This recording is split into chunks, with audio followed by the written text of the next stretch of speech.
Welcome back to another Insider.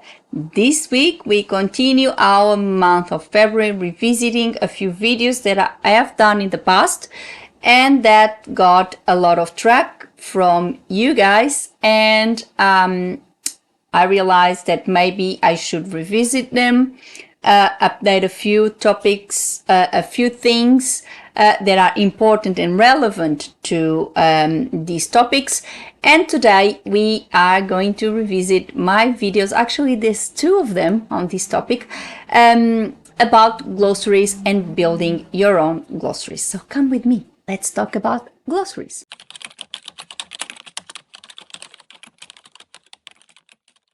So let's talk about glossaries and building your own glossaries and everything regarding this topic. I'm going to read my notes because I want to go back and refer to things that I have said in those videos in the past, and I want to update that information with obviously new information.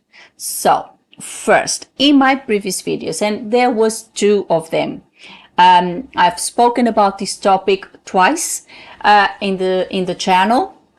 The first time, and actually the one that had attracted more viewers was on the 20th of February. So it's almost completing 2 years, or 3 years actually. And then I revisited the topic in 2024 when I introduced my then course about building your own tools. That course is no longer available, but is included in my mentoring program. So I will be talking about that in a short while. Let's talk about what I've said in the past about this topic, and then we will continue talking about the topics of today. So in both videos, I explained the importance of having glossaries in our career. It's a very, I would say it's a fundamental tool that we really need to. I know that obviously you can find lots of glossaries and dictionaries online, and a lot of us do use them.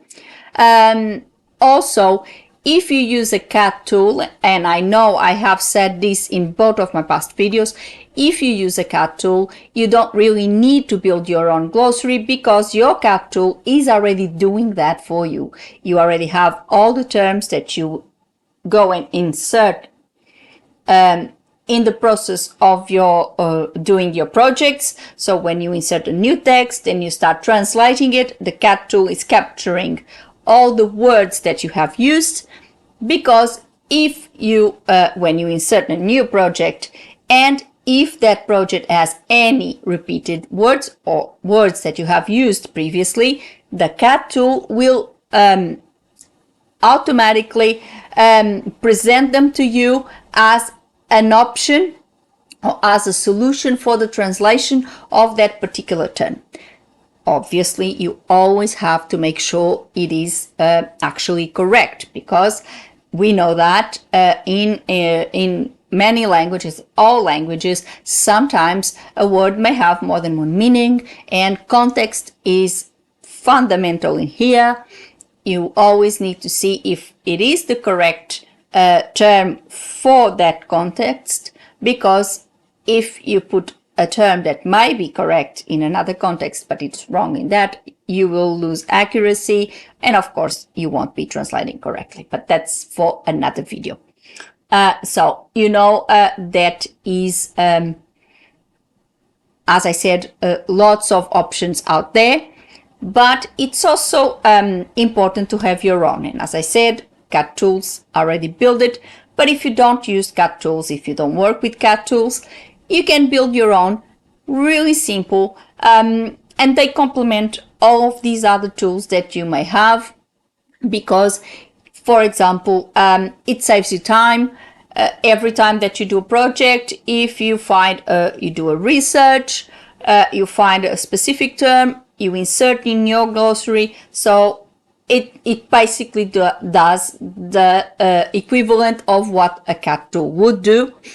You have your terms in there, you just go and search in your glossary first, And then if you don't have it there, you go ahead and you do your research online. So it saves you time.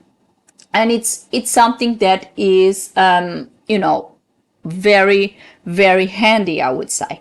Of course, once again, even if you already had it inserted in your glossary, it is important to verify the context of the project you are working with, because that term may not be 100% correct for that particular project.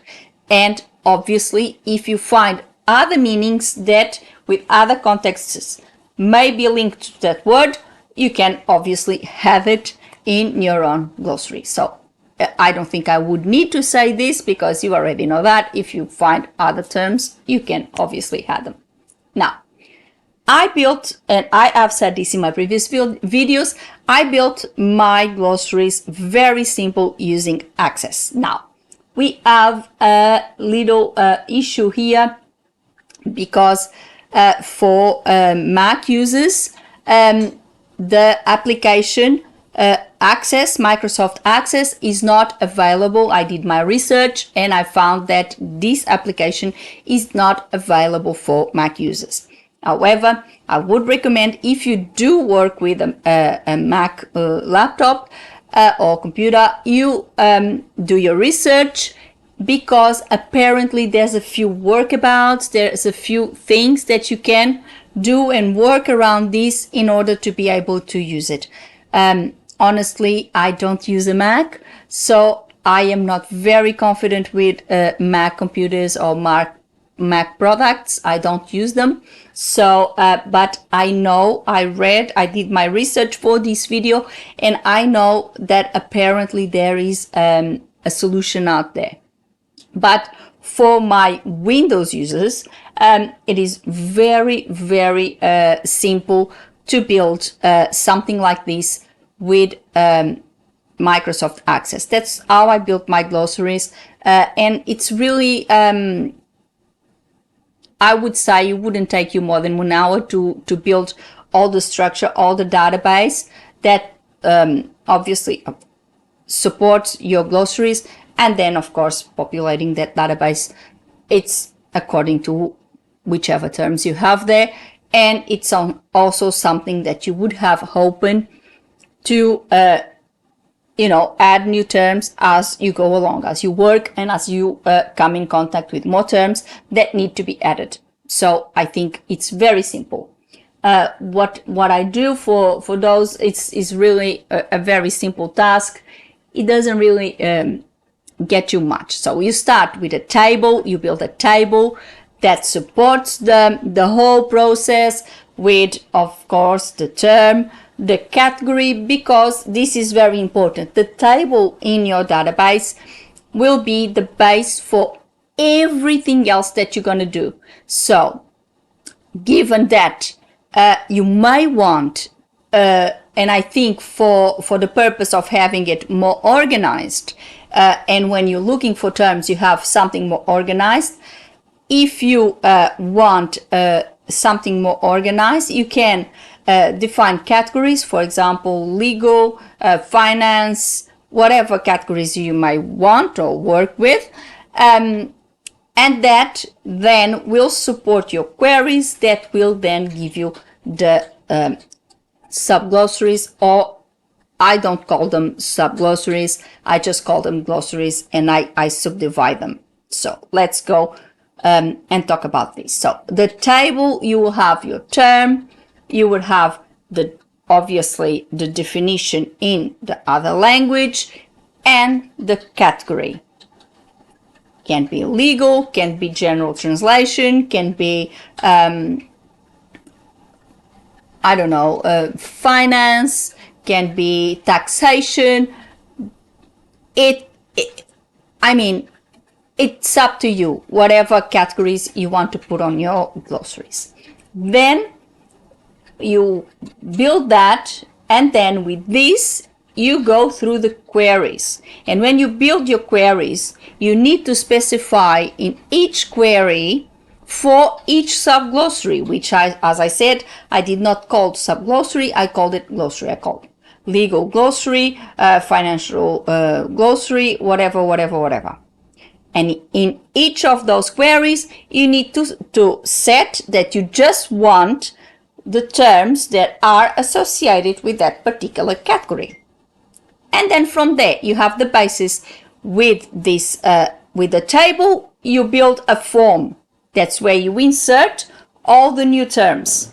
So that's your point of entry. You build your form.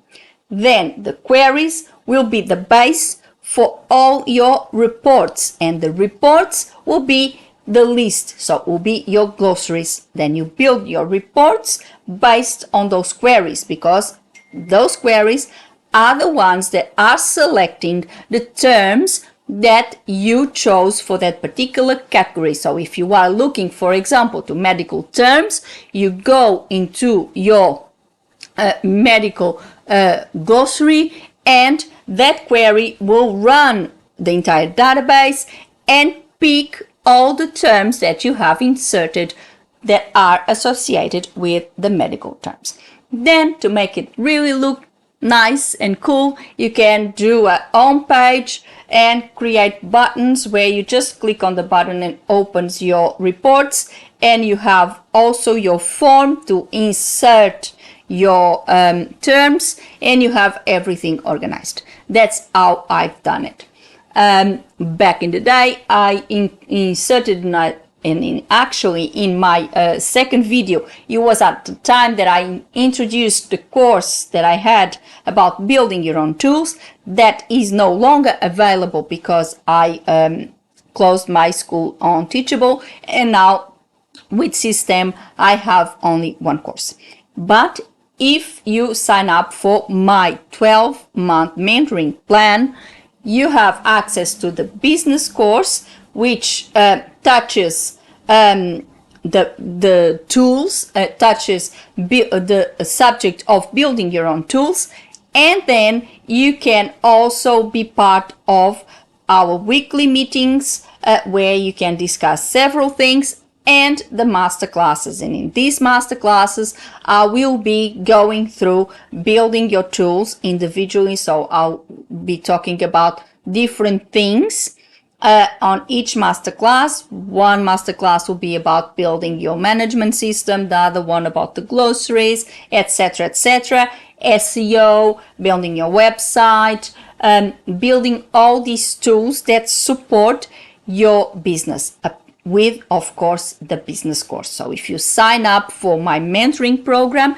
you will have access to all of this. The course that you can do, and then every week there is a meeting with all the students where we can discuss several aspects. You guys can ask questions and know exactly what I meant on the course, etc., etc.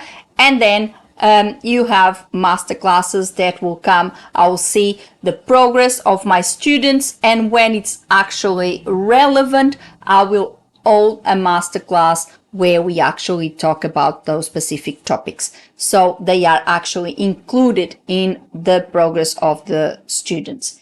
I'll leave the link below of my school at Updated Words Learning, this time on System.io. And I'll leave a link for the course, and I'll leave the link for the mentoring program in case you are interested. So this is very important. As I said, it's an essential tool. Having a glossary is an essential tool because it saves you time, and you have all your terms together where you can easily access them without wasting time, sometimes looking for a term that you have previously done. So it's very important. And this is a very, very simple way of achieving that without spending a lot of money.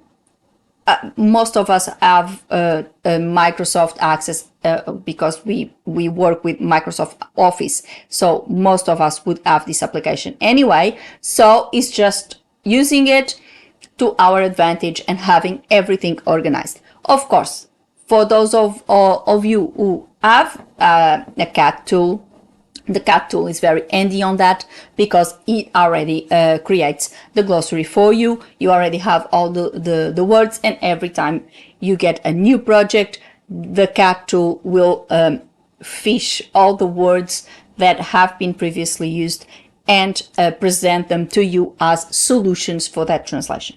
So it is something that it is you need to know exactly what you're going to do. If you have a cat tool, you obviously don't need this, but if you don't, it would be a very good and handy thing to have. If you work with the Mac, unfortunately, and as I said, they don't, Microsoft did not give them access,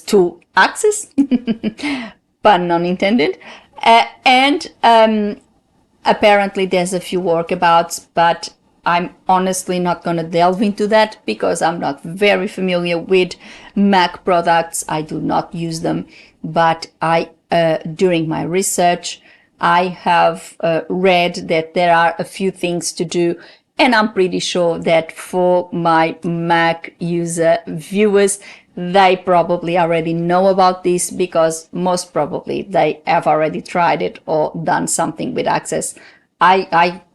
For one, I love Access. I love that application because you can have everything. You can build your database and have everything organized. That's how I build my management system. And I've been using it for almost 2 decades. I really like it. I have all my information there. I have everything stored in one place. I have all my projects that I've done, everything, all my information is there, and it's very handy. So I really love Access. So and that's what I did also for the glossaries. And this was the reason why I decided to revisit this topic, because I saw that these 2 videos had a lot of track. So again, on my mentoring program and on my course, I mentioned this is important that you actually do it. In the masterclasses, there will be also a few a written tutorial that I will also provide to my mentees that allow them to have all the formulas to put to insert on your queries in order to achieve your goal. After you watch the masterclass, I'll provide that as well. So join me in this amazing mentoring course or program, or in the course. I'll be very happy to help you out.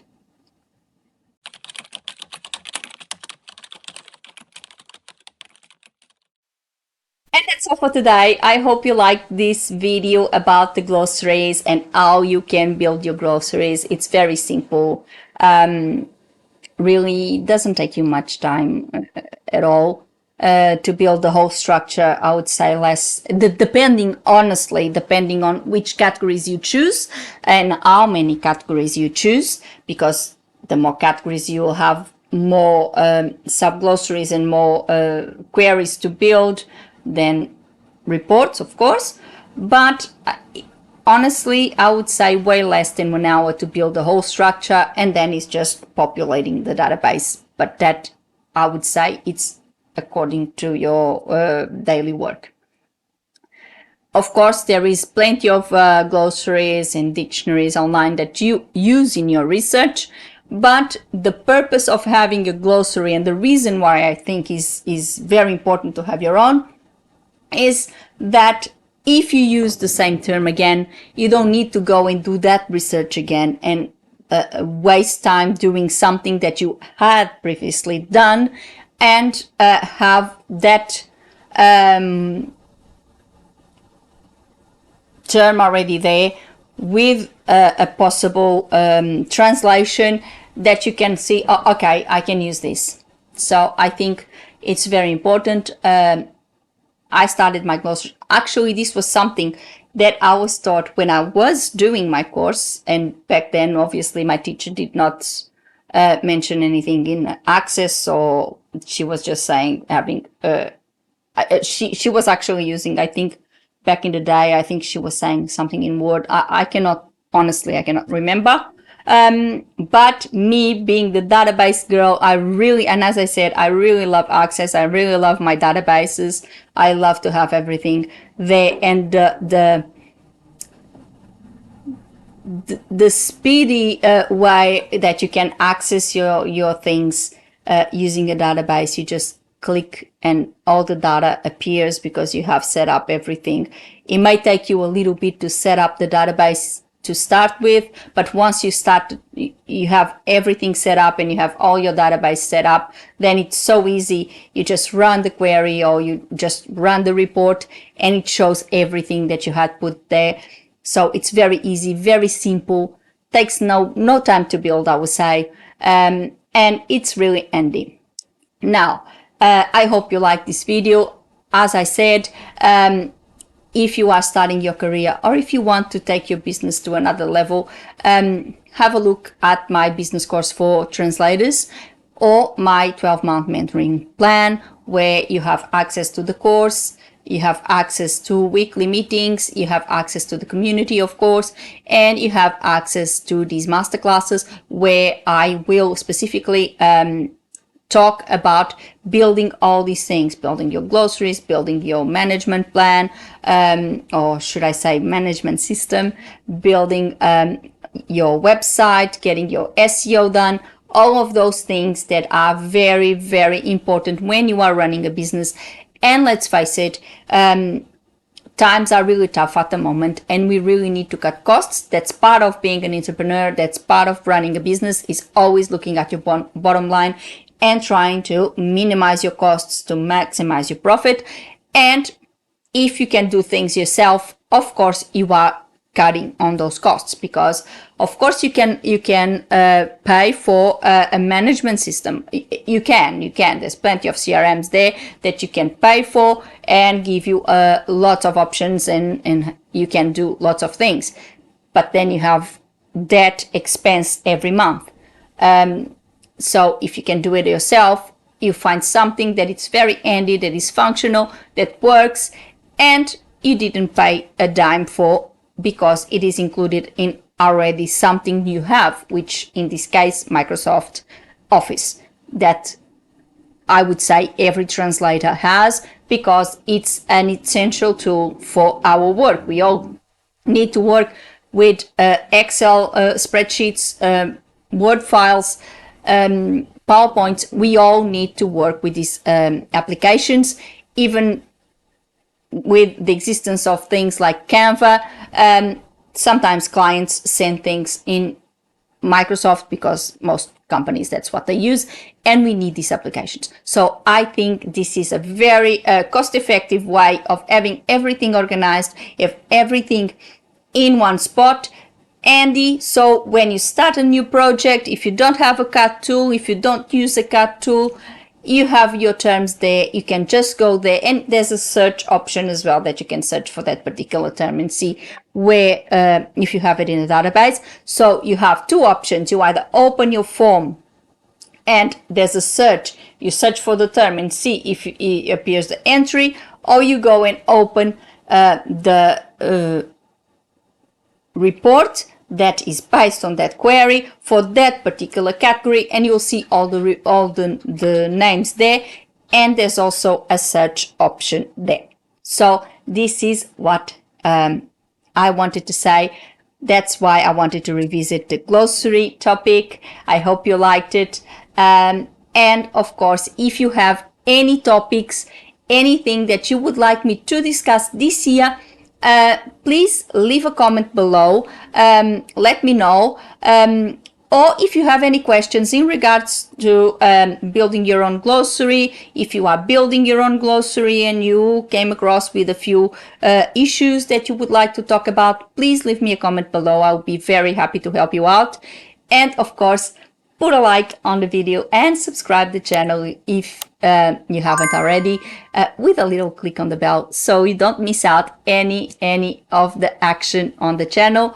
Every single week I'll be coming here with a new insider, and if you have clicked on the bell, of course you'll get a notification. Now, before I go, I would like to thank you all for watching, and I'll see you next week. Have a good one. Bye.